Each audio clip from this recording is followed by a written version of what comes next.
Hey everybody, Sexy Matt the Pharaoh Wizard here, and it's time to talk about the longest running comic book movie franchise of all time, the X-Men. So outside of Deadpool, I haven't really done a X-Men review, so let me give you my hierarchy of X-Men movies so we're all on the same page and you know how I feel about past movies. So right at the top, of course, is Deadpool. I was going to leave it off because it did just come out this year, but you know what? Screw it. It is the best. Deadpool. Come on. Then we got X-Men First Class. I just really love what they did with this one. I love Matthew Vaughn as the director. This is a great movie. It's fantastic. Then we got X-Men Days of Future Past. It was really good, but the ending soured me a little bit on it. I'd say it's on par, pretty close to First Class, but the ending kind of, took me out of it a bit. Then we got X2, X-Men United, of course the best of the original trilogy, and still a fantastic watch and a fantastic comic book movie in general. It's still great to watch, has interesting themes, it's a great movie. I love it. Then of course we got the original X-Men movie. It is showing some wear and tear of, you can tell what time period it came from. But in the end, it's still fairly enjoyable, not without its flaws, but it's still alright. Now to get a little bit controversial, now I have to throw up X-Men The Last Stand. I don't hate this as much as most people do. I do acknowledge it's not a good movie, but it's not the worst ever. I still have some moments that I enjoy, and it's still some good fun. I'm sorry, I still kind of like it a little bit. Then I'm throwing in The Wolverine. Was still really good, and at times probably better than The Last Stand. But it got boring in the middle, and one of the biggest sins a movie can commit is being boring, and it kind of got boring at times. And finally, at the bottom, we all have this at the bottom of our X-Men list. X-Men Origins Wolverine. Nothing about it worked. It sucked. It's terrible. Nothing more to say. So where does X-Men Apocalypse stand on this list? Well, let's talk about it, shall we? So the plot of X-Men Apocalypse is an ancient mutant called Insunar Bar, I believe is how you say it. I'm probably way off, but whatever. Has been awoken, and upon waking up, has found, and he was from the most evil culture of all time, which is, of course, ancient Egypt. But yes, he's been awakened in the 1980s and sees the world and decides that it needs to be restarted. He's going to pretty much kill everybody except the most strongest, and they will, inherit the earth, I guess.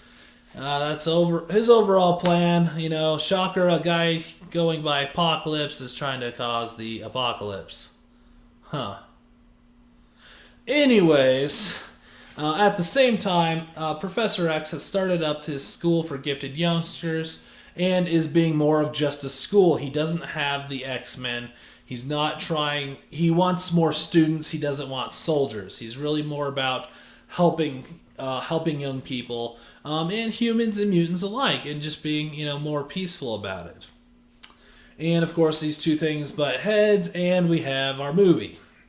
It's a very stripped down version of it, but I don't want to give too much away until I get to spoilers. So let's talk about the characters in this movie, because there are a plethora of them. And let's talk about the titular character, Apocalypse. played by Oscar Isaacs. This is kind of a little different version of Apocalypse than we've gotten in the comics. In the comics, like in the movie, he is the first mutant, but he has all his abilities already. He just has all the powers. Depending on who's riding him, he's basically got all of the powers. In the movie, they actually kind of addressed that in an interesting way that I kind of liked, where he found a way to move his consciousness and his powers into new bodies and gaining that body's powers. So if someone had regenerative abilities, he would put his consciousness into that and gain that ability as well as all his previous abilities. So kind of just stacking on and collaborating, a whole plethora of different powers. This does fall apart slightly, thinking that, how many mutants were there in ancient Egypt, and he's lived well beyond that as well, or well before that. And so it seems kind of odd that there would be that many mutants around, but he doesn't seem to have that many powers. I think they show off like 3 or 4 main powers. But I like him. He does his big apocalypse speeches, how he's the greatest of everything and he is where humanity should be, and blah, blah, blah, blah. Apocalypse! Look upon the future and tremble. He does those, and it works out really well, but there are some moments where he's kind of quiet, and it seems a little off. I just always imagine Apocalypse always talking in speeches. Like, he goes, to Taco Bell. I would like a Taco Bell Grande, and it will be delivered to me. So, but yeah, there are moments where he's kind of quieter, talking with his horsemen and things like that. And it kind of works, kind of doesn't. I like his look. Apocalypse in the comics is a lot more techno-organic, which you can call it. Lots of tubes, lots of things. This version is a lot more related to the ancient Egypt side and more of just kind of battle armor, from Egyptian-looking battle armor. And I like it. And, his face paint works really well. I think he did a good job. It's fine. It's a really good villain. Now, of course, with Apocalypse, you have to have his 4 horsemen. I'm going to smash 3 of them into one quick talk, and you'll see why. So he recruits Storm, Psylocke, and Angel to be his horsemen of the Apocalypse, expanding their powers a little bit when he does that, as well as kind of taking over their minds a little bit. Now, I put them all together because basically they're not given a whole lot to do. There's not a lot of difference between these characters. They just kind of exist. They each have like one scene unpowered and one scene powered, and that was about it. And the one downer I really think is Angel does get his metal wings, sort of becoming Archangel, but doesn't get his blue face. Why'd you stop there? You gave him the metal wings, just give him the blue face. You were almost there. You almost had it. But yeah, not a lot much more I could say about the Horsemen. They existed. Yeah. And of course, the 4th Horseman is Magneto, which I believe Magneto was a Horseman in the comics. I could be wrong. There's many versions of the Horseman in the comics. But yeah, so Magneto. So he's back, of course, played by Michael Fassbender. And man, do they like to give him trauma in his life. First class, he survives a concentration camp, Days of Future Past. His whole team gets, killed off, and he's put in jail. And in this one, I won't go into spoilers, but he's also given yet another huge tragedy in his life. Man, do they like to crap on Magneto, man. Come on, give the guy a break. Let him be happy for one movie. Give him one movie being happy. Come on. But, he plays Magneto the same as the previous movies. He does a great job. I love Fassbender's Magneto. There you go. So our good team is rounded out by returning characters of Professor X, Mystique, Beast, and Quicksilver. And we're given the new X-Men of Cyclops, Jean Grey, and Nightcrawler.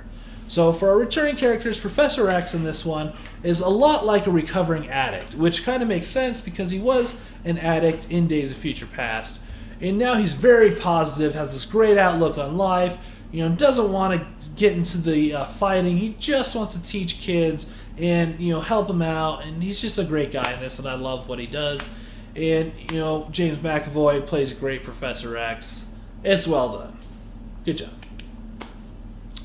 So J-Law is back playing Mystique. This one, she gets a lot more to do than in previous X-Men movies, but she's not in her blue form very much. And I just remember Rebecca Romijn basically being naked through the first trilogy, just always in her blue form, and J-Law is not. And I kind of have an explanation for that, but I'm getting to it in a second. But she, at the end of Days of Future Past, she stopped Magneto, and everyone in the world saw that on cameras and whatnot. So now she's kind of seen as a poster child for mutants, so she's gone into hiding, and so she doesn't do her blue form very much. And she's kind of secretly helping mutants as much as she can, but she doesn't want to really get involved. And she kind of becomes a leader by the end of the movie, which was really well done. So Beast returns, of course. He's not very in his Beast form again. Like I said, Mystique isn't in her form, and Beast is the same excuse that he has been taking his medication. But the real reason is for both Mystique and Beast is that they're young Hollywood starlets that don't want to be covered in blue face paint because they're too pretty to be covered up all the time. I guarantee that's the real reason. But Beast is the regular Beast. Nothing about him stands out hugely. He was, if you've seen the previous movies, you know this Beast. He does an alright job. Quicksilver is back in this one in a major way and is just fantastic. So in Days of Future Past, of course, he had that amazing breakout scene and then was just sort of tossed aside. This one, they do a lot more with him, and it's done really well. He has another big scene like in Days of Future Past, but he also has some stuff at the end, and he's just really well done. I love what they're doing with Quicksilver. I hope he's in the next one. I love this guy. It's fantastic. I think he's my favorite character in this movie right now, but yeah, he was fantastic. I loved him. So we got our new X-Men. First we got Cyclops. This character was given a lot more to do than James Marsden was in the original trilogy, but I just don't think there was time for him to do much more. And he just was kind of there because we needed Cyclops, and we need Cyclops in every X-Men iteration for whatever reason. But yeah, he was good for what he did, but didn't get to do a whole lot. And I can say exactly the same for Nightcrawler. If you're looking for what Alan Cummings did in X2, you're going to miss it. He's not really given a whole lot of character. He's just the teleporting guy. When we need to teleport something, he's teleported. The one new one that got the most screen time and most to do is Jean Grey. She has a lot. And something interesting happens with her is at the beginning, she's really afraid to use her powers, which is very Jean Grey-esque. And you even kind of see that in the original trilogy. But then in the middle, she's just using her powers kind of willy-nilly, and then by the end, she becomes afraid to use her powers again at the kind of, pinnacle of the movie, and it's kind of weird. It's sort of like she's only afraid to use her powers when the plot calls for it. And, that was a little weak. But Sansa Stark does a great job playing her. And she's a really well done character, so fantastic job. Two more characters I gotta note real quick. First, we get Jubilee, and of course, we never see her powers, just like in all the other times we've seen Jubilee in the X-Men movies. You just know the girl with the yellow coat. She is actually given some lines of dialogue and does a lot more, but yeah, she's just sort of exists again. The other one that I enjoyed a lot was the Caliban, because the Caliban runs an underground network of mutants, and he's so German and amazing. He's got to love the Caliban. Yeah, Caliban, fantastic. He's only in it for a little bit, but he was amazing. Awesome. So what really worked well with this movie? Well, it was very nostalgic for me. The way it was filmed and shot and the way the costumes work, although it did take place in the 80s, made me feel a lot like the comic books from the 90s. like the way the dialogue was, and like I said, the way they're dressed. It seemed very comic book like, and I think this is the closest an X-Men movie has gotten to being to the comic book. It's done just really well in that way. Just a huge end of the world situation with tons of characters. It just really felt like a comic book and was done really well. And they're trying to brighten up their costumes a bit, which I like. It's not just leather suits. You got some more colors. Olivia Munn looks great in her Psylocke with just, it's comic accurate. Storm's got her mohawk. At the end, I don't think it's too much of a spoiler, but at the end, the X-Men are given new costumes, and each more is individualized, and they have a little bit more color. So, plotting for them adding some more color to their costumes, because it's always just been black leather. Yeah. Now, this one I would call the true sequel to First Class. Days of Future Past seemed to have a point of setting out that they wanted to tie First Class to the original trilogy. And that's what Days of Future Past did. And it did it. It accomplished its goal. But they seemed to drop a lot of things that were brought up in First Class that were needed in a sequel. But they just kind of dropped them off because they have this whole other thing they got to do. This one picks up a few of those plot threads, and it feels more like the true sequel to First Class. And I like that a lot. So it's not relying so much on going back to the old movies. This is just, the Fassbender McAvoy trilogy, and it really feels like that. Like, it's not going into the other movies. It's only, taking off what happened in the past. And it's fantastic that way. And it's just done really, really well. And it's just a really well put together movie. It's really fun to watch, and I had a really good time watching it. And I've just said really a lot of times, and really, really, really. Who's writing this script? No movie is perfect, and there were some problems with this movie. First off, as you can tell, as I was going through characters, there's a lot of characters. Including the Horsemen, they added, 6 characters to this movie that we haven't seen in previous versions. Not counting their future selves. And so they just didn't get much time to do anything because there were so many characters. And I think cutting some of those down would have given more time for fewer characters and a little bit more character development. But it seemed a little bit jam-packed full of mutants. And, and it just felt stuffed. And no one could do anything because there's too much going on. Now, being that Apocalypse had to recruit his Horsemen, and there were no X-Men at the beginning of this movie, there was this whole middle section of kind of building up each team, and it felt a little slow because we're like, just get to it already. And it just got really slow at each team building each other up, and that was a little weak, and that was a bad part. Although not necessarily bad, there's a little weird thing I noticed, is that whenever Apocalypse would get a new Horseman and give them, enhance their powers, he'd have to give them fancy new threads to go with their new powers. So you get new powers and a new suit. It's not bad, it's just a really weird thing I noticed. And like I said, they added color to the X-Men costumes at the end. But they just miss being comic accurate, and I don't know why they just won't. Obviously Deadpool, this was already being filmed, if not almost done by the time Deadpool came out. But Deadpool showed we want comic accurate costumes, and they can work. In this one, they get really close. They're so close to comic accurate, but just slide. It's so almost there.